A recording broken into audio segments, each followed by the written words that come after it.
Welcome back, everybody. This week we're going to take a quick detour through life drawing. We're going to talk about drawing gestures.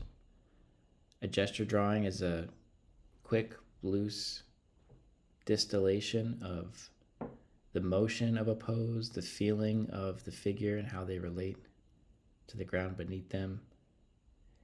And what we do is we try and capture that motion with the most efficient layout of marks possible.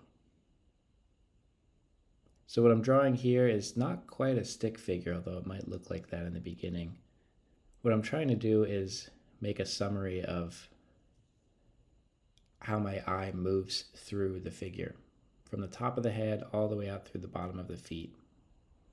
And I'm trying to just draw the figure as transparently and from the inside out as I can.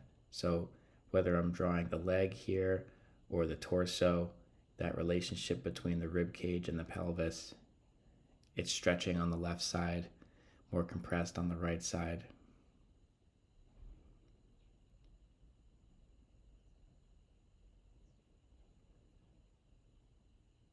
I'm trying to show some variety in my mark making, using the side of my pencil for softer, lighter, and larger marks, and then using the tip of the pencil for darker and sharper and more specific marks.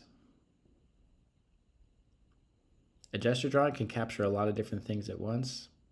There's a lot of different ways to make a gesture drawing.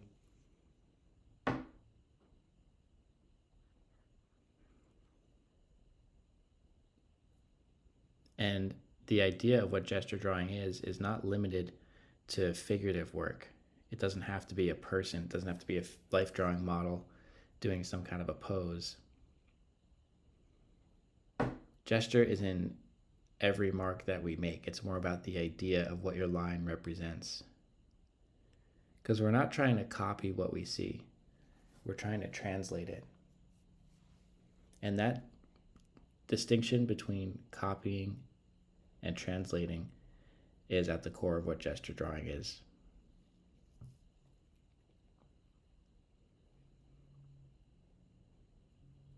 We could take our time looking at these photos and trying to use all the different ways of seeing and measuring that we've talked about this semester and get a pretty good representation of what the photo is showing us. It would take a lot of time. We would move very slowly and methodically.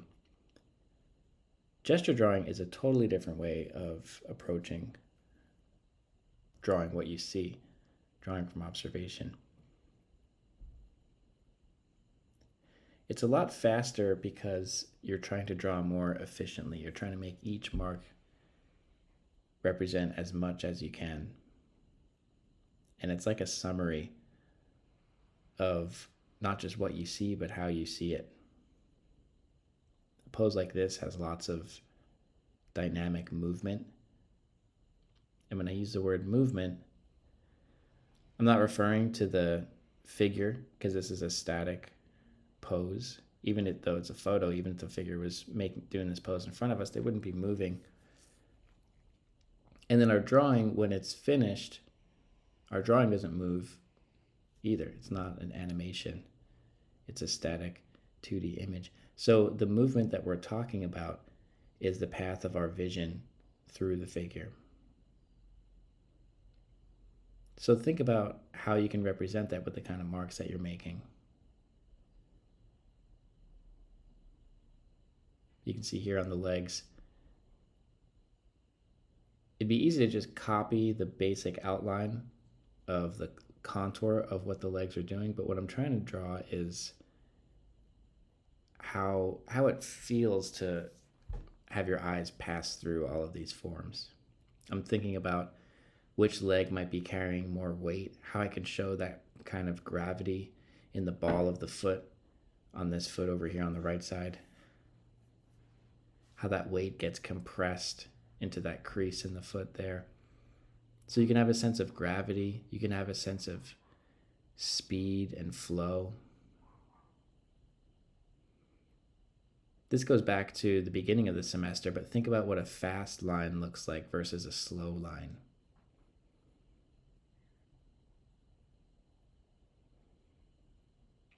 So there's a sense of lightness and heaviness, light and dark, fast and slow. But I guess what's most important is really just drawing through the figure, trying to make a loose summary of what you're seeing, not trying to copy everything. Some of the longer still life drawings we've been doing that are pretty analytical and methodical, they're very measured and careful. If we could think of that as a long essay, a gesture drawing like this is more of a short poem.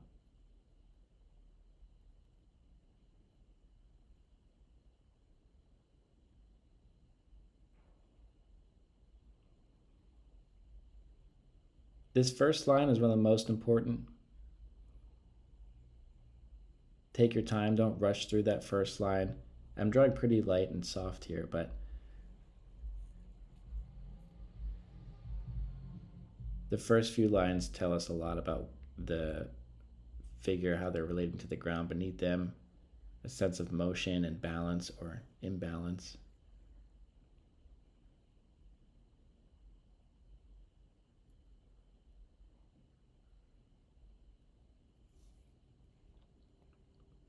One idea that can be helpful is what we call CSI.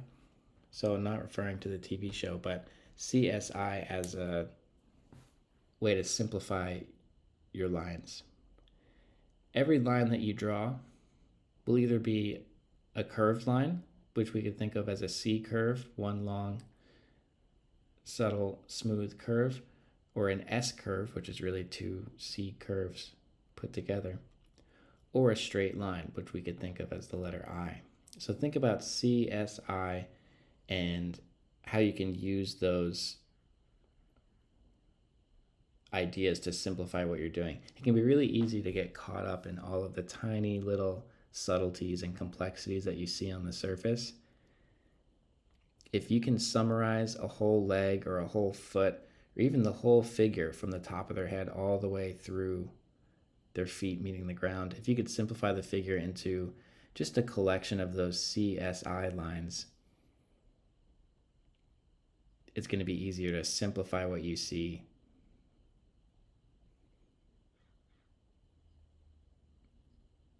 Which is part of what we've been doing since the beginning of the semester, whether it's with the basic shapes and forms to simplify an object or using straight line construction to simplify a contour.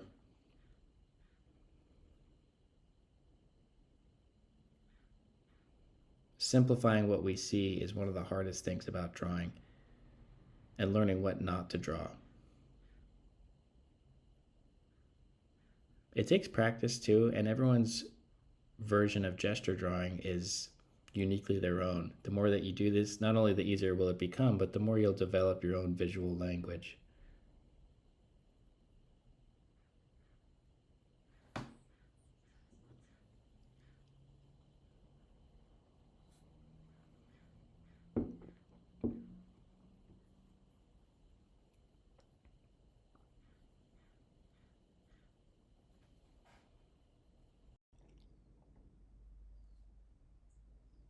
Another useful way to think about gesture drawing is visual storytelling.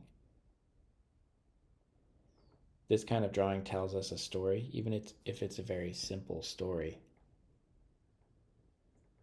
A story communicates the important information and leaves out the rest.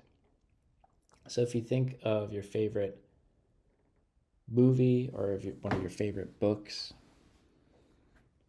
even one of your favorite jokes, only the most important information is communicated. Anything extra is left out. If you can imagine your favorite movie telling you every single thing that every character did throughout the whole story, it wouldn't work. So think about that and how gesture drawing is a shortcut to that. We could develop really great, super sharp drawing skills especially copying photos all the time, and never really learn how to tell a story.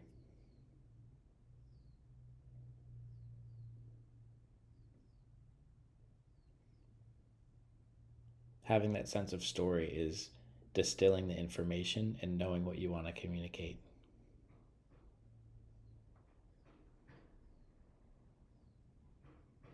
Even that first single line, although it might be sort of an abstraction, it has a lot of good information in it. If you could summarize a whole person into a single line, how would you do that? And then from there, it doesn't just end and you could start copying the photo after that first line. Make your second line just as important and your third line just as descriptive. It might take more focus in the beginning, but you'll learn to make every single mark count.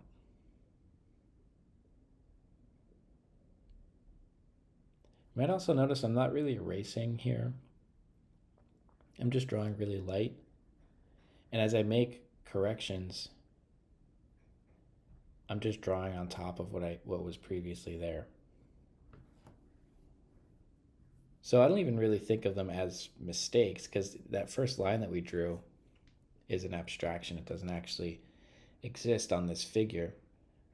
So in a way, all of them are abstracted. We could still make mistakes along the way, but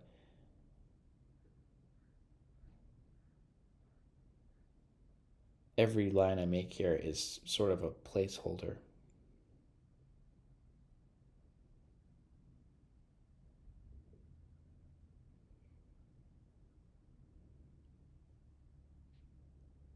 And something I've talked about in class before is trying to get more accurate without sacrificing the simplicity. It can be really tempting to make things more complicated in an effort to make them more accurate or better or more realistic. Some details are helpful, some are not. Think about having that overarching idea of what the pose is trying to communicate. Even if it's not really something you can describe with words, that's okay. That's what drawing is for. So the more we're in tune with that sensibility, the more rich our gesture drawings are going to be. And they'll be more of a poetic translation than just an analytical copy.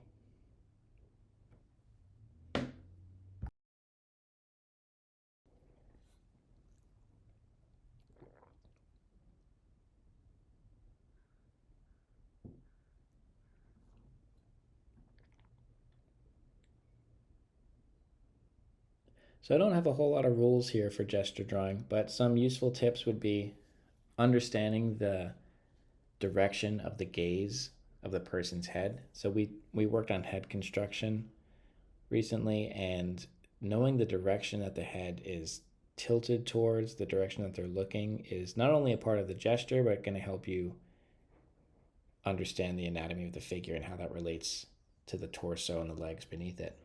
So pay attention to the head, that the tilt of the brow, the top plane of the head, the front plane of the face. From there, you can pay attention to the angle of the shoulders and hips. So before we pick those apart and start looking at all the forms within them, try and simplify the angle of the shoulders and hips into just simple horizontal lines that are tilted in one way or another. You can see here that they're tilting towards each other on the right side, so that's making the torso stretch on the left side and compress more here on the right side. Nothing is isolated, so try and draw through the whole figure throughout the whole drawing. We don't want to just start at one end and just slowly make our way down to the other end of the figure. Try and account for the whole figure in the first few marks that you make.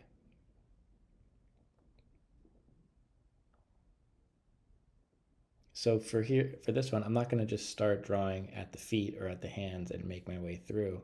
It's not really a linear process. I see it as being more of an orbit. I keep orbiting around the whole drawing. So in the first handful of marks here, I want to try and account for the whole figure. Even if it's simple, the whole figure is there. Even if it's not finished, it's complete.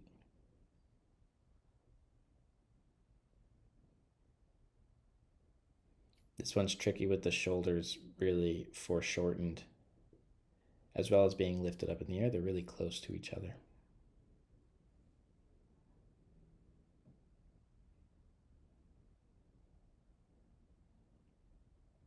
This one's a little bit more complex with lots of dynamic curves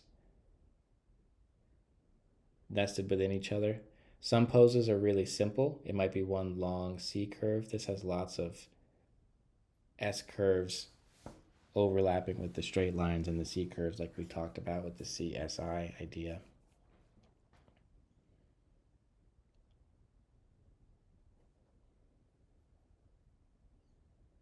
But something I'm paying attention to is which leg is bearing more weight. How does that affect the feeling of the pose? What would it feel like to do this?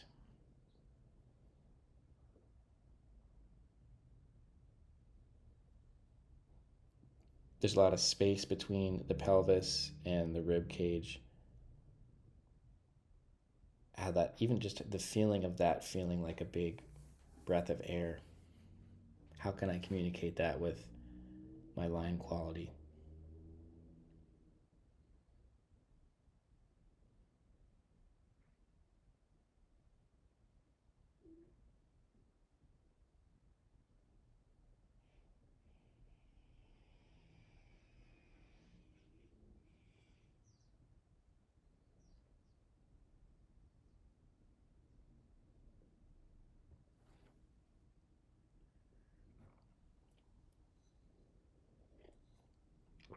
You can see I just moved up the ear a little bit because I checked in with the top of the ear to the top of the brow.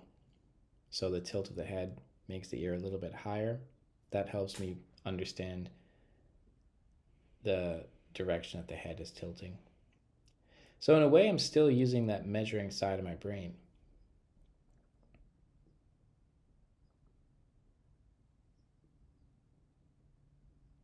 Even though I want to be loose and poetic and get after all those things that I've been talking about, I still want it to look like a person. So I'm paying attention. Even if you don't see me measuring, I'm thinking about maybe the chin being, is it directly above the feet or is it a little bit off to the right? And how does that affect the center of gravity? Or is one elbow higher than the other? Is one knee higher than the other? Pay attention to those different landmarks and how they relate to each other. Use the negative space to help you if needed.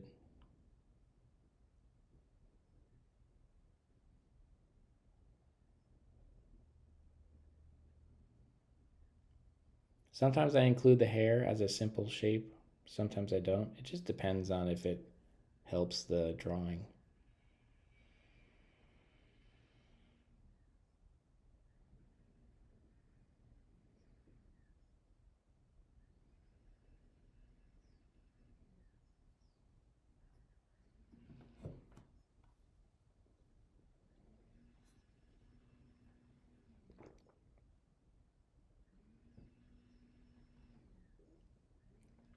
You can see the rib cage itself is summarized into a simple egg shape.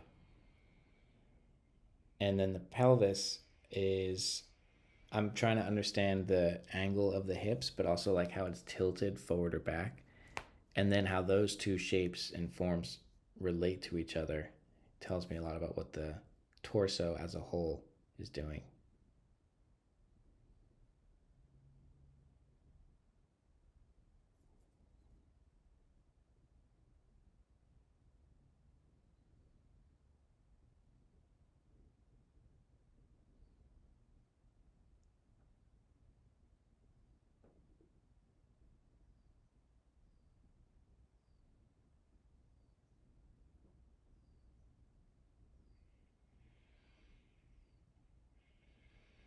You can see this pose from the top of his head all the way out through his right foot, the foot on our left, and the toes meeting the ground there. That one long swoop could be one single curve.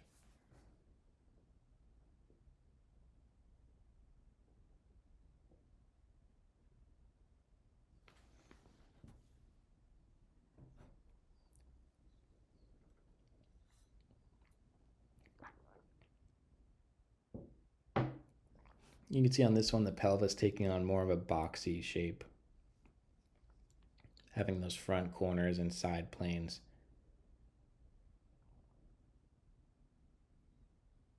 Other poses, it might be more helpful to think of the pelvis as being more spherical and round. Depends on the person, depends on what they're doing, and it depends on how you're seeing them more than anything. You can see the volume of the rib cage there. Beneath those muscles we see on the surface. Kind of like how we think about the shape of the skull as it relates to the features on top of it. So pay attention to that simple egg shape for the rib cage.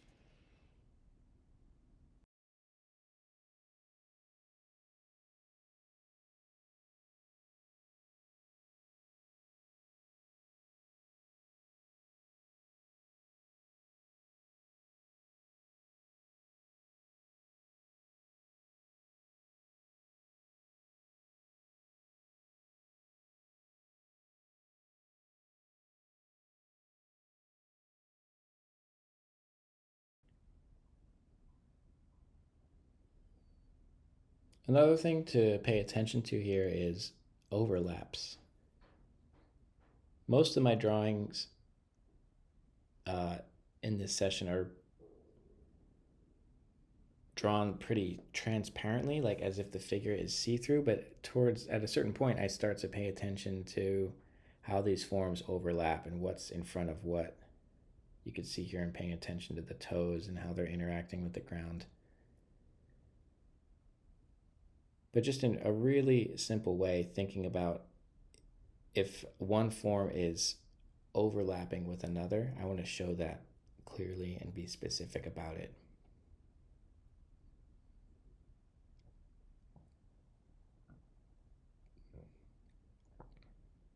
So what might seem like a really specific detail or like area of complexity or certainty, we could call it, is really me just deciding I want to call out this overlap and show that this one form is in front of another.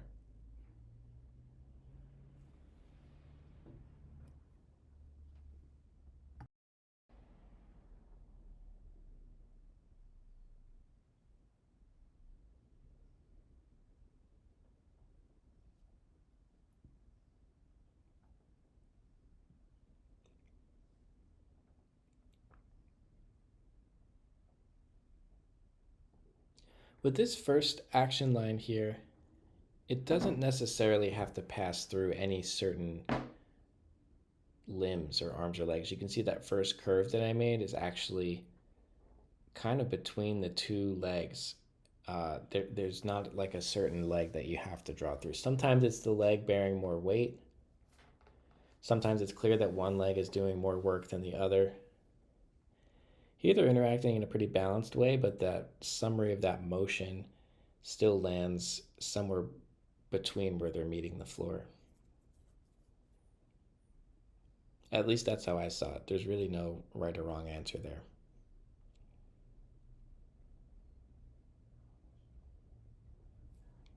If there's anything we want to avoid, I'd say it's just copying that contour outline of one limb after another and just copying all the bumps without really paying attention to what they mean or having any reason for drawing them the way that we're drawing them.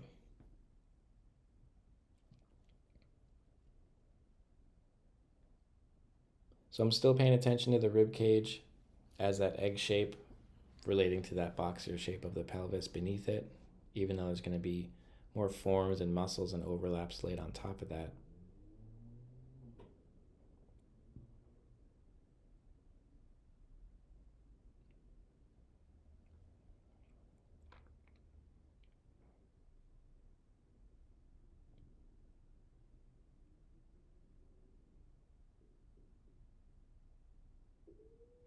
It's not necessarily that we're trying to draw the skeleton and then draw the muscles on top of the skeleton and then draw the details of the skin on top of those muscles. It's more of a general sense of drawing from the inside out with basic shapes. It's tempting with a model like this to draw every muscle that we see. But again, think about this figure as just like a basic shape or a basic idea of movement and gravity and light and dark and balance versus imbalance, or a sense of tension and a release of tension through the different limbs. You can see that leg on the right seems to be working a little bit harder, carrying a little bit more weight.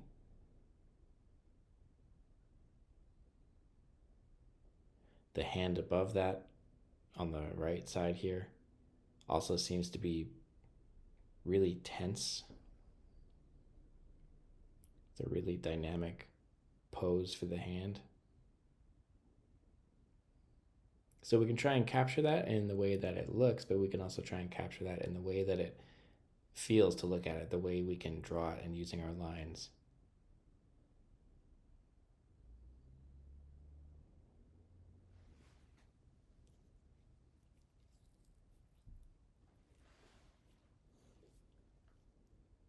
So I know I'm repetitive, but keep thinking about that sense of soft and sharp, or lightness or heaviness, and fast and slow.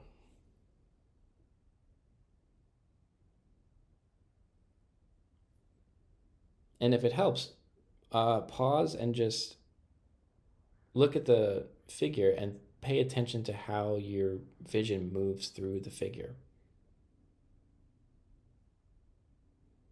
That's the sense of motion that we're trying to capture. It'll happen either way, but it's worth paying attention to.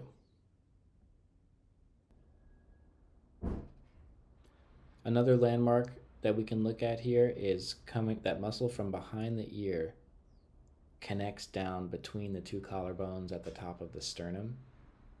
Where it connects between the collarbones, we'll call the pit of the neck. That is something worth paying attention to, and how that connects to the chin above it, and then to that muscle, with that muscle going back behind the ear. The pit of the neck is a crossroads of a lot of different forms, from the head to the neck to the shoulders and torso. You can see here that muscle is catching a lot of light and casting a shadow.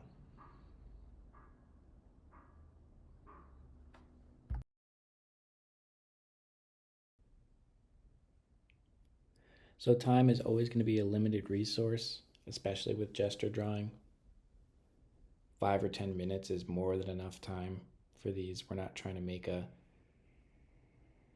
perfectly accurate, complex, realistic illustration here.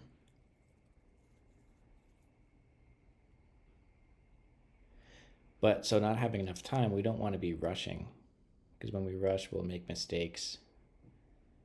Rushing can actually really slow you down. But there is a sense of urgency, and there is a sense of trying to draw efficiently. So don't try and draw fast, try to draw efficiently, which makes each mark count.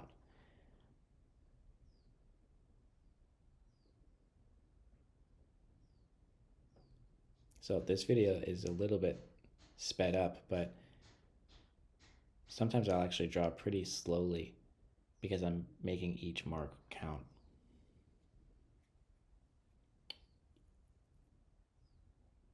Because I know there may not be enough time to pass through that area again.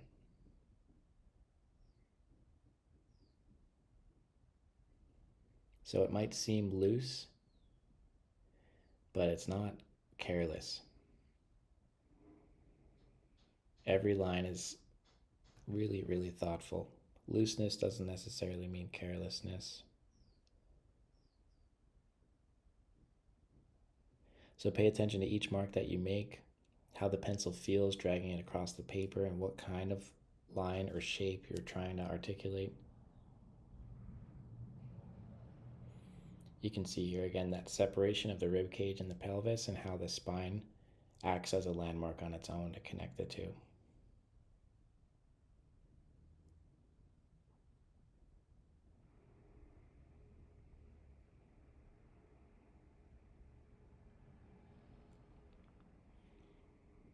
Still paying close attention to the feet and how they interact with the ground, even if I'm not drawing the whole foot in all its glory. I'm just paying attention to how the foot is interacting with the ground, because that is going to affect what the legs are doing, which affects what the pelvis is doing, which affects the rest of the torso all the way up through the head.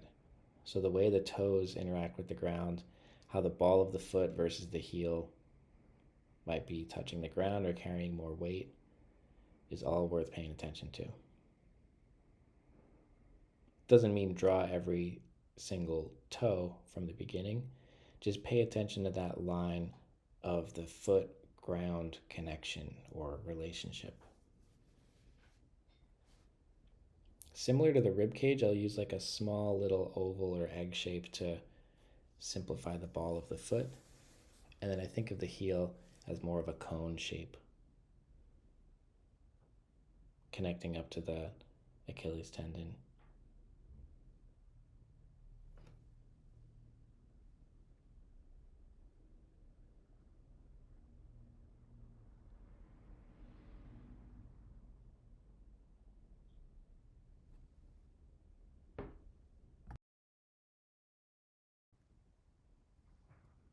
A way to think about the hands and feet for this kind of gesture drawing is just as an extension of the arm and that energy coming out from the shoulder or from the hips all the way out through the fingers and toes.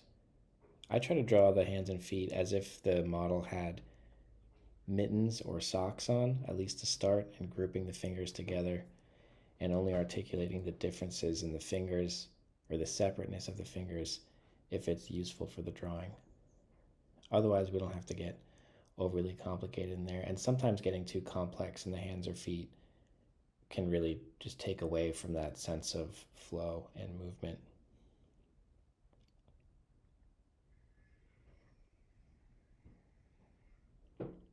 So that hand on our left is an example of that, not wanting to over describe.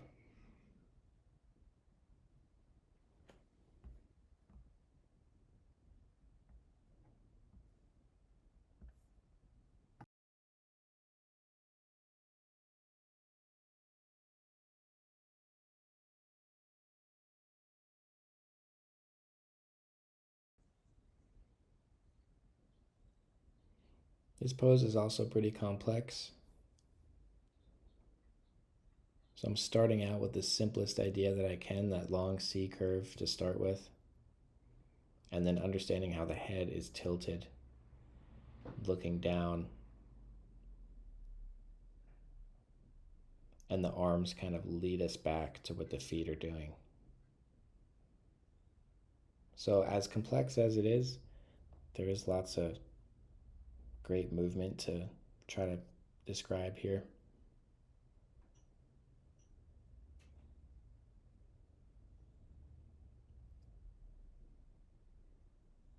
One heel is in the air, one heel is on the ground, so the feet are doing two very different things, which leads to the legs doing two different things.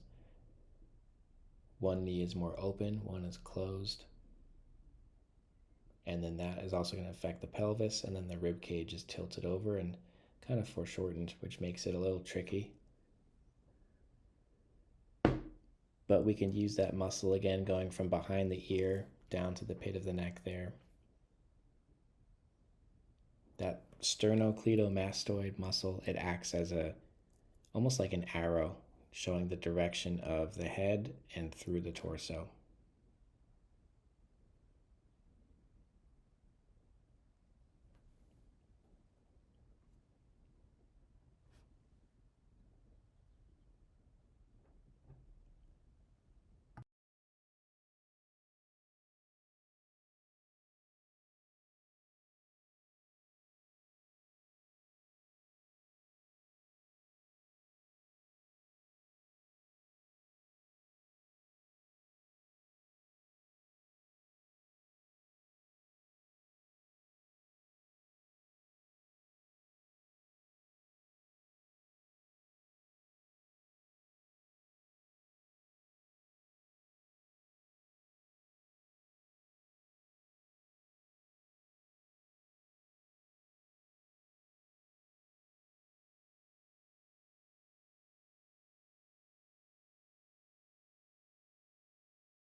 So remember, this isn't a race to a finish line of packing in the most information that you possibly can and all the details and forms that you see.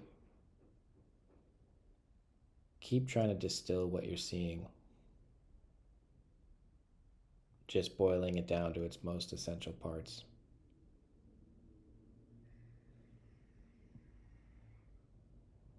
Sometimes the more I work on a gesture drawing, it starts to get more and more simple. So the better we understand something, the more simply we can describe it.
This pose is going to be more of a challenge because of foreshortening. The legs are coming towards us. The toes are a lot closer to us than the hand or the right shoulder are. So that's tricky. We want to think about how we can show that by, if we think back to the perspective drawing and tilting a cylinder towards or away from us, how that shortens it. We could think of the legs and the figure as a whole and all of its pieces as all of these little cylinder shapes that are easy to tilt back in space. Another thing to pay attention to is just the negative space and some horizontal and vertical alignments to help everything land in the right spot. But the tendency with foreshortening a figure is to stretch the figure out and make them look more upright because that's what we're more used to drawing. So pay attention to your drawing. You're going to want to make the legs seem longer than they are. Use that measuring and aligning the landmarks to help check in with everything landing in the right spot.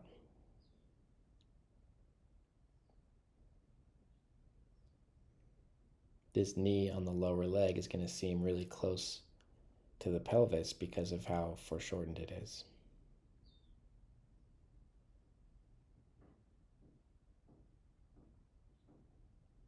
So this one will be more of a challenge,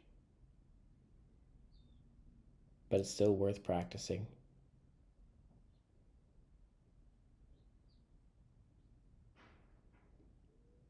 Because sometimes when we draw people, they're going to have to be foreshortened. Sometimes it might be just an arm or a leg, but sometimes it's the whole figure coming towards us.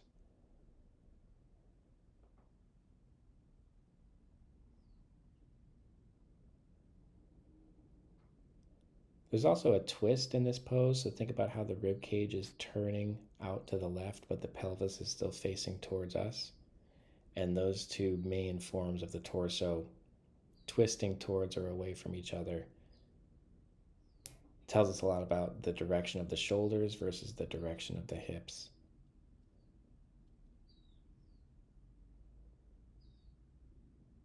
So think about how your drawing can twist and untwist itself.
So with these poses with the figures laying on the ground, that connection to the ground becomes even more important. We could see that hand on the left is carrying just as much weight as the legs are.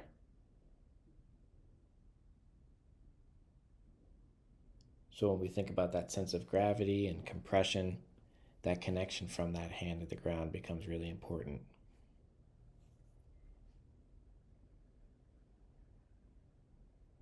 More stretching and compressing in the torso on this one as well, so pay attention to the rib cage and how it's getting sort of pulled away from the pelvis with that long arc on the left side of the torso.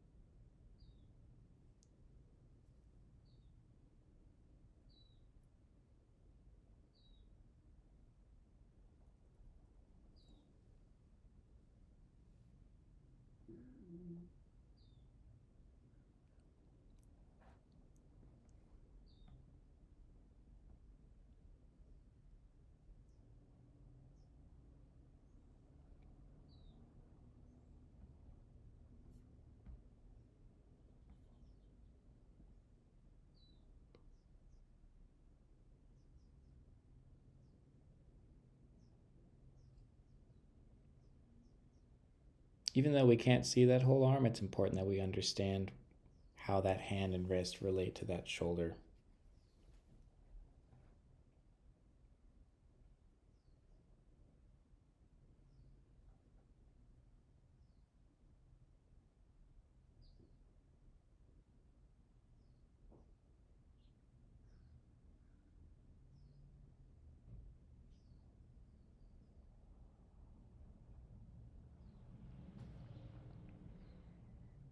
Foreshortening this foot can be tricky. Something to think about with the shape of the foot is the footprint itself and how you can summarize that into a basic shape. Everyone's footprint is a little bit different, but that might help you understand that heel to the ball of the foot to the toes in front of them.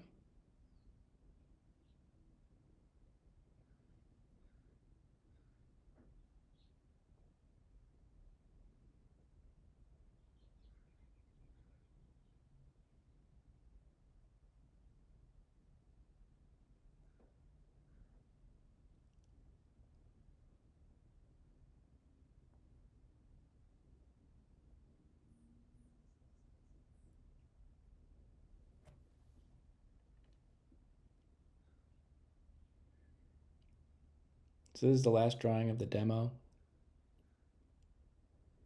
Remember, we're trying to distill what we're seeing, making a summary of what the figure is doing, embracing the motion and the flow with a loose but still very considered and focused way of drawing and seeing. And ultimately, what we're trying to do here is tell a story. Even if that story is simple, it's important.